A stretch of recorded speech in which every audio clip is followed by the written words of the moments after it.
భవాని లోకాల నేలే ఓంకార రూపమమ్మా తల్లి నీ మహిమల్ని చూపవమ్మా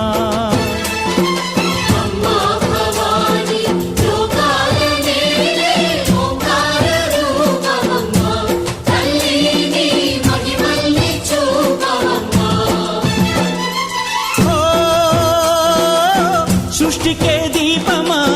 శక్తికే మూలమా సింహరథమే నీదమ్మా అమ్మ దుర్గమ్మ భక్తులను దీవించుమా